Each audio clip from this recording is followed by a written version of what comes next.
Eric Burris with you. This is Coffee Talk. It may be short, it may be long. We're just going to do our thing for a little bit.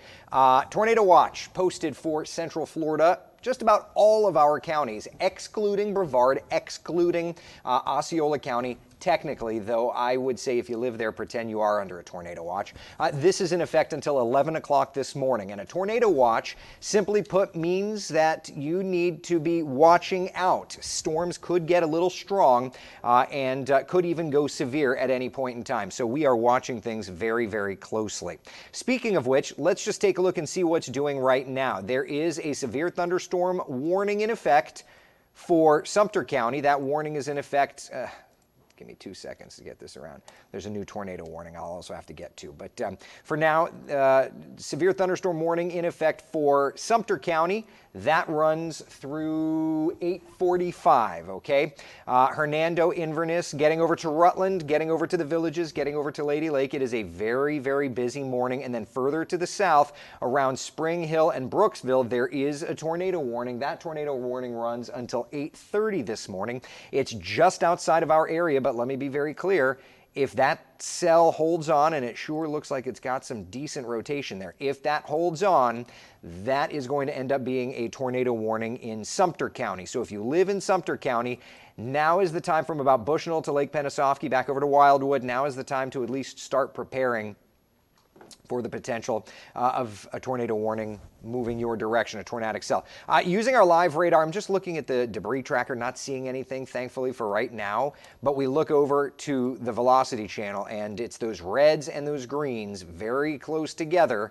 That is where we're at in terms of the threat for the rotation. Again, no ground truth, but as we get more and more radar sweeps through, it's something we are certainly going to be watching for. That said, let me widen the perspective out and just kind of show you where our first warning weather lab is located. It is up to the north. It is in Ocala. Is it?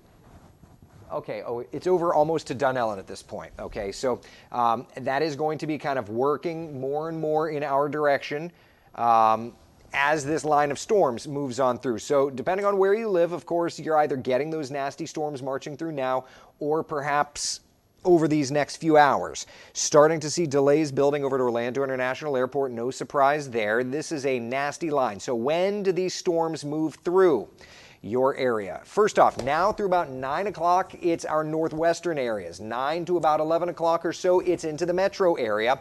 And then basically right around lunchtime from the metro area back off toward the south and the east. Lots of nasty storms in there. And of course, we're going to be watching our live Doppler radar very closely. If you live in Ocala, the good news is for right now, at least, we're looking on radar, not seeing any velocities that would indicate rotation or anything to be severe. But our Anika Hope is right on State Road 40 there in Ocala. Further to the south, this cell here around Hernando, Inverness, that is where we're starting to watch some of the bigger winds. We put a query on this, as a matter of fact, and we're talking about winds 40, 50 miles an hour.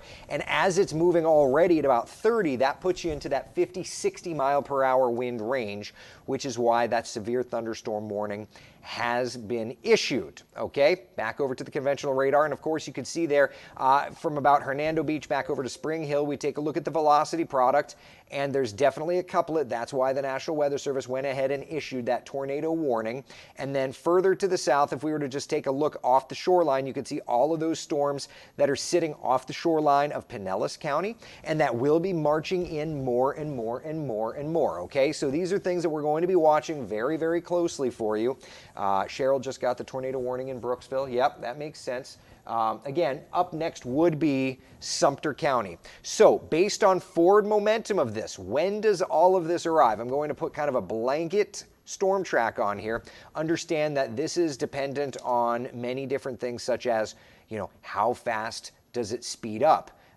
Is there the threat of some of this developing new storms out ahead of it? But based on all this, I think our timeline is intact. Leesburg, 8:40. This line moves into Bushnell, 8:47. Sanford, 10:48. Longwood, 11. Orlando, 11:29. That lines up very well with the kind of advisories that we've been seeing these last several days coming in off of the models. And I think we're kind of really on time for all of this, okay? Again, tornado watch issued until 11 o'clock for just about all of Central Florida. We are declaring today to be a first warning weather day because these showers and these thunder showers are marching through and have the potential to be strong and severe as they do so. Wider perspective with that line of storms moving in, okay? I will say this, I will be on Facebook and Twitter through the morning, but I need to hop off for now, because I need to watch that cell very closely and get things ready if we need to hop onto television, okay? If you live in Sumter County, though,